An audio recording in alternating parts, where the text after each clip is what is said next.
Olá, bom dia, a graça e a paz do Senhor Jesus Cristo. É uma honra, um prazer, um privilégio estarmos aqui mais uma vez com vocês nessa manhã de sábado maravilhosa, nessa programação da Imperial TV, programação Kadosh, uma programação especial do coração de Deus para o meu e o seu coração. Eu quero compartilhar com você nessa manhã algo muito importante, muito precioso, e eu quero que você ouça comigo, se você puder, anote aí esses textos. Salmos de número 9, versículo 9, Salmos 46, versículo 7 e Mateus 28, 20, a parte B. Então nós vamos ler Salmos 9, 9, que diz: o Senhor é abrigo seguro para os oprimidos, uma fortaleza nos tempos de angústia. Salmos 46, 7, o Senhor dos exércitos está conosco, o Deus de Jacó é o nosso refúgio. E Mateus capítulo 28, versículo 20, a parte B, diz assim: eu estarei sempre com vocês, até o fim dos tempos. Aleluia, louvado seja o Senhor. Eu quero falar nessa manhã com você sobre o lugar certo para estarmos nos tempos de crise.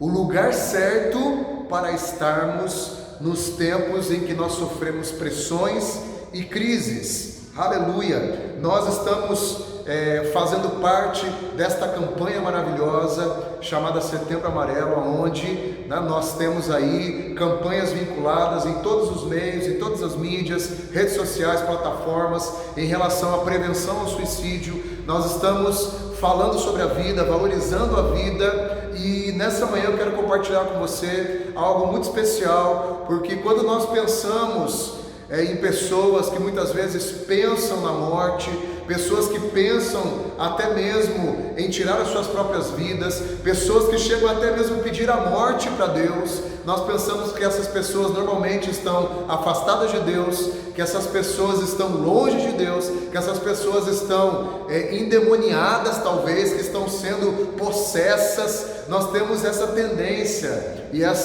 esse pensamento equivocado de acharmos que pessoas, às vezes, que pedem a morte para Deus, são pessoas que estão sem relacionamento com Ele, pessoas que estão longe, afastadas deles. Nós vamos ver aqui nessa manhã que talvez não possa ser assim, né? E nós nos deparamos com situações muito adversas na nossa vida, muitas vezes. Nós nos deparamos com períodos de pressões que nós vivemos, e alguns especialistas, eles dizem que nós passaremos por crises, as famosas crises existenciais. Nós passaremos por essas crises, em média, de 7 a 10 anos. Então, a cada 7, 10 anos, nós temos aí que enfrentar uma crise. Aí nós ouvimos falar da crise dos 7 anos do casamento, ouvimos falar da crise dos 14 anos, e por aí vai, porque nós vivemos sim períodos de bonança, períodos de bênção,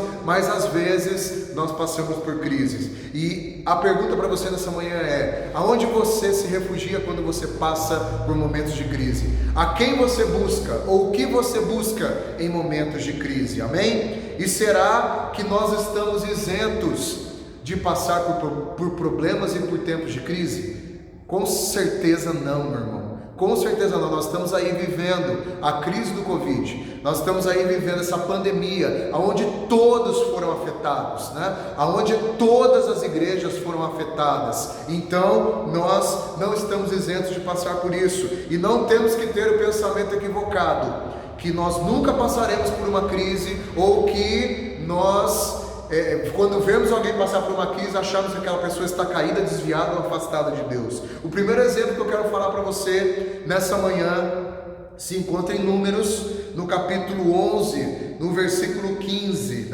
que é onde diz que Moisés, eu não tenho tempo para ler todos os textos com você, mas em Números capítulo 11, versículo 15, Moisés, um grande homem de Deus, ele pede a morte para Deus. Ele diz para Deus, alguns versículos anteriores: porventura foi eu que concebi este povo? Porventura eu dei a luz a este povo? E o povo estava falando na cabeça de Moisés, estava reclamando de Moisés, reclamando deles terem saído do Egito, que eles estavam com saudade do Egito, saudade dos pepinos, do melão, da carne, da cebola, e Moisés estava sendo pressionado pelo povo. A Bíblia nos relata, nos mostra que eram 600 mil homens. Moisés diz isso. Um pouco mais à frente, versículos mais à frente, do versículo 15, Moisés diz para Deus: são 600 mil homens, fora as mulheres e as crianças, e todas essas pessoas, imagine, meu irmão, essas pessoas pesando na mente, reclamando dia e noite na cabeça de Moisés. E Moisés chegou num ponto de tamanha estafa, de tamanho cansaço, de tamanha pressão, que ele falou: Deus, não dá, né? Me tira daqui, me leva. Ele pediu a morte para Deus. Eu digo para você: cuidado com os momentos de pressão da sua vida, cuidado com os momentos de pressão que você passa, porque são nos momentos de pressão muitas vezes, que nós, às vezes pensamos, nós às vezes falamos, ou até mesmo cometemos atitudes equivocadas. E nesse texto aqui em Números capítulo 11, no versículo 15 em diante, nós vemos Moisés cometendo esse equívoco, pedindo a morte para Deus, né? E o que Deus responde a Moisés? A partir do versículo 16 até o versículo 23, Deus responde para Moisés, dizendo para Moisés: Moisés, santifica o povo, fala com o povo que eu vou mandar carne. Eles não estão pedindo carne, eu vou mandar carne para eles. E Moisés fala assim: mas Deus, como o Senhor vai fazer isso? Nós estamos no meio do deserto, né? Como é que vai trazer aqui um rebanho? Como é que vai trazer aqui peixe? E Deus falou para Moisés: deixa comigo, eu sei o que fazer. E Deus mandou, a Bíblia diz que Deus mandou cordonizes, né? Deus mandou aves, né? Como a gente conhece hoje as codornas. Deus mandou uma multidão de codornizes, e essas aves,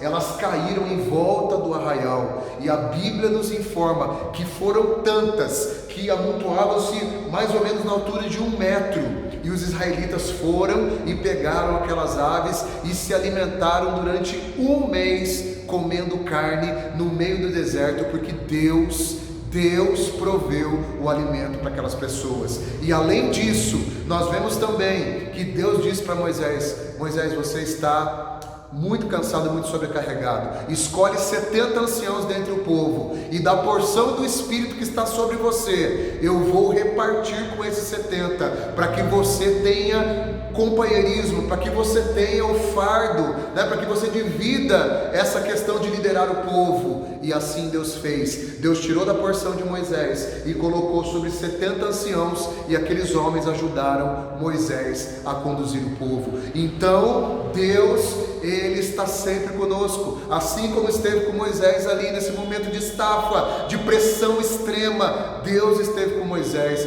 Deus não apontou o dedo para Moisés, Deus não criticou, mas Deus trouxe para Moisés alívio.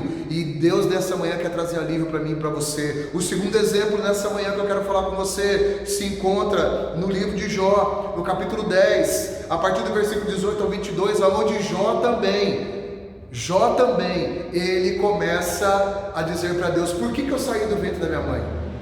Não seria melhor eu ter morrido, eu nem ter vindo para cá?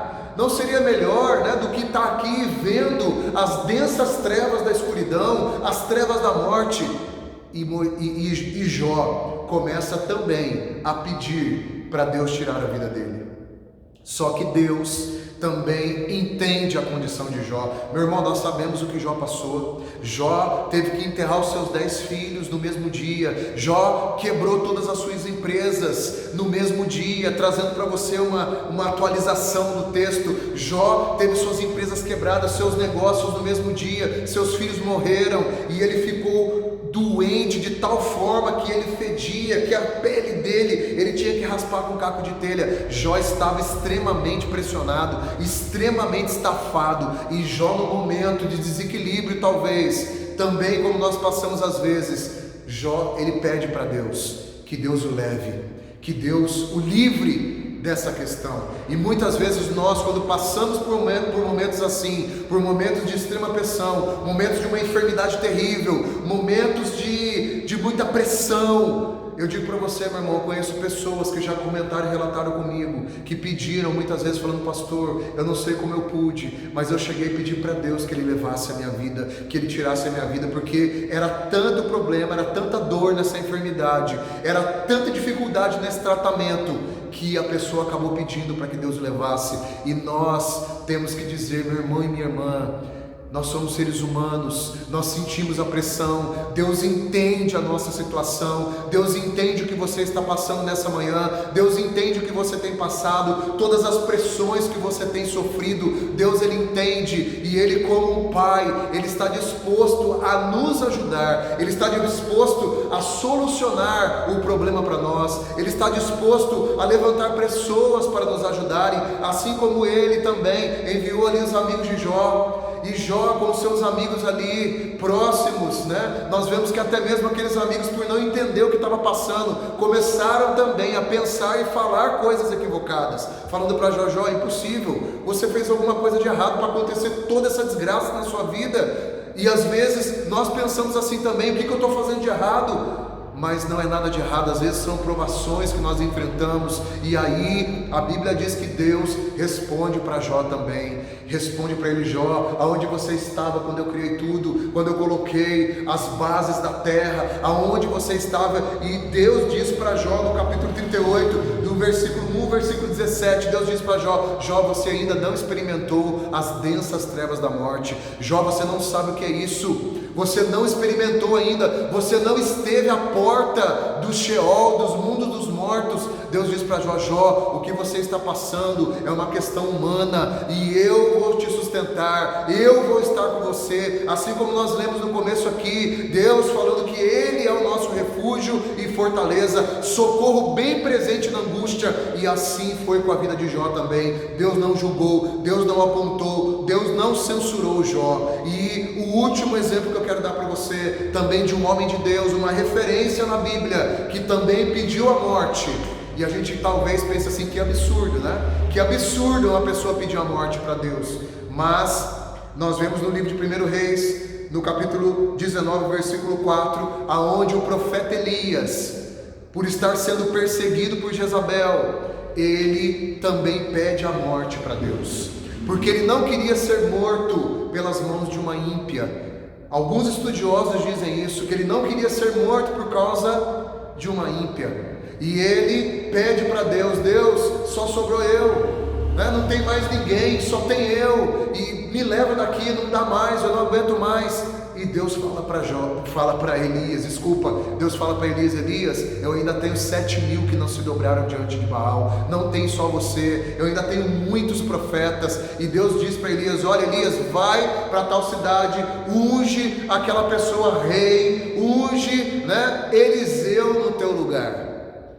Unja Eliseu no teu lugar. Deus novamente aproximando pessoas, nos três casos de Moisés, no caso de Jó e no caso de Elias, nós vemos Deus aproximando, levantando pessoas para nos ajudar nesses tempos de crise e de pressões que nós vivemos. E nessa manhã eu quero declarar sobre a sua vida que, independente do tempo que você está passando, talvez seja um tempo mais difícil da sua vida, Deus está levantando pessoas, Deus está levantando homens e mulheres para estar junto com você, para estar ao seu lado, para te ajudar, para te fortalecer, para te trazer uma palavra de ânimo, de encorajamento, como nessa manhã Ele está dizendo para mim e para você: não temas, eu estou contigo, não te assuste, porque eu sou o teu Deus, aleluia, eu estou com você, eu te sustento com a minha destra, assim como Deus sustentou a vida de Moisés, de Jó, de Elias. Nessa manhã Deus está dizendo para mim e para você: eu te sustento no meio da sua angústia, no meio da sua tribulação, aleluia. E para concluirmos nessa manhã, eu quero dizer para você: não permita, nós não podemos permitir que nesses tempos que nós estamos vivendo, tempos de pandemia mundial, tempos de problemas, tempos aonde as pessoas estão sendo manipuladas pelo medo, manipuladas pelo pânico, nós não podemos permitir o desespero invadir a nossa vida, nós não podemos permitir que a insegurança, o medo invadam o nosso coração, nós não podemos jamais perder a fé, ter desesperança, duvidar do projeto, do propósito de Deus, do amor de Deus no nosso coração, porque o inimigo tem usado de todas essas artimanhas para trazer dúvida, para trazer apostasia, para trazer um esfriamento, para trazer a morte da fé, porque a Bíblia diz que o inimigo vem para matar, roubar e destruir. O inimigo tem tentado matar a nossa fé, matar a nossa esperança, roubar a nossa alegria, destruir a nossa vida, destruir o propósito de Deus para mim e para a sua vida nesses tempos difíceis. Mas nessa manhã eu tenho uma palavra de Deus para você. Deus diz para mim e para você nessa manhã, olha o que ele escreve lá, olha o que Deus diz em 2 Samuel 22:3: nele eu me abrigo, meu rochedo, meu escudo, poder que me salva, a minha torre forte e o meu refúgio é o meu Senhor, o meu Salvador. Aleluia. O salmista ainda diz no Salmo 37, versículo 7: tu és o meu abrigo seguro, tu me livras das aflições, com cânticos de salvação e me envolves. Salmo 62:8: confie sempre no Senhor teu Deus, perante a sua presença derrame o seu coração. Aleluia. Perante a presença dele derrame o seu coração, porque ele é o nosso refúgio seguro, aonde nós temos que buscar em momentos de pressão, de crises que nós passamos na nossa vida. Aonde que nós temos que buscar refúgio? No Senhor. Aonde que nós temos que buscar refúgio? Em Deus, no Senhor Jesus, porque ele disse em Mateus 28:20, a parte B: eis que eu estarei convosco todos os dias até a consumação dos séculos. Não é só quando nós estamos bem, não é só quando está tudo bem que Deus está conosco, ou nós estamos com Deus. Nós vimos aqui 3 homens de Deus, 3 referências gigantescas da Bíblia, que passaram por momentos de crise e de pressão, e pediram para Deus que os levasse, que os matasse, que tirasse a vida deles daqui. E nessa manhã, assim como Deus, ele trouxe refrigério, ele trouxe abrigo, ele trouxe proteção, renovo, e ele deu solução para a vida de Moisés, para a vida de Jó e para a vida de Elias. Nessa manhã Deus está trazendo para mim e para você a mesma provisão. Deus está levantando pessoas, Deus está dando solução para o problema da sua empresa, no seu trabalho, na sua casa, no seu casamento. Deus está levantando pessoas para te ajudar no seu ministério, porque nós sabemos que os dias são maus, são dias difíceis, e Deus está levantando pessoas. Socorro nessa manhã para minha e para a sua vida, em nome de Jesus. Que você receba essa palavra, que você seja impactado por essa palavra nessa manhã, que você receba no seu espírito, que você pegue essa palavra e diga: Deus, eu recebo sim a solução do Senhor para o meu problema, eu coloco sim toda a minha frustração, toda a minha raiva, a minha ira, angústia aos teus pés nessa manhã, e deixe o Senhor renovar você, assim como ele fez com Moisés. Ele renovou a esperança de Moisés, assim como ele fez com Jó, ele restituiu tudo de Jó, assim como ele fez com Elias. Ele renovou e disse para Elias: Elias, levanta, sai dessa caverna e vai lá, unge o novo rei, vai lá também, unge Eliseu, profeta no teu lugar. Deus está preparando sucessores para nós. Deus vai mostrar sucessores. Deus vai mostrar para você, meu irmão e minha irmã, que está cansado, sobrecarregado. Deus está conosco. Ele é o nosso auxílio, o nosso refúgio, socorro bem presente na nossa angústia. Aleluia. E infelizmente nós não estamos isentos de passarmos por situações assim. Por isso o Salmo 91, versículo 1 e 2 diz: aquele que vive na habitação do Altíssimo descansa à sombra do Todo-Poderoso e desfrutará sempre da sua proteção. Aleluia. Deus, ele entende que nos momentos de exaustão extrema, nos momentos de pressão extrema que nós enfrentamos na nossa jornada, Deus, ele entende a nossa limitação humana, e ele levanta pessoas fiéis, ele nos dá o escape, em nome de Jesus. Nessa manhã eu digo para você: confie no Senhor, coloque a sua esperança nele, não coloque nos homens, no novo prefeito, no novo presidente, na nova economia, na nova ordem mundial. Não, coloque coloque a sua esperança, a sua fé e a sua confiança em Deus, amém? Eu quero orar por você, para que o Senhor, Ele te renove nessa manhã como Ele fez com esses homens da Bíblia. Pai, em nome de Jesus, muito obrigado por essa palavra, obrigado pelo renovo que veio sobre a minha vida. Senhor, eu te peço que da mesma forma que o Senhor tem feito comigo, faça na vida desse meu irmão, dessa minha irmã, levantando pessoas, Pai amado, mostrando, Senhor, o escape, dando recursos, meu Deus, dando novas estratégias, em nome de Jesus, que essas pessoas sintam nesta manhã, em nome de Jesus, o refrigério daquele que habita no esconderijo do Altíssimo. Em nome de Jesus, seja abençoado nesta manhã, um ótimo final de semana para você, e que a paz do Senhor esteja com você, em nome de Jesus, amém? Deus abençoe.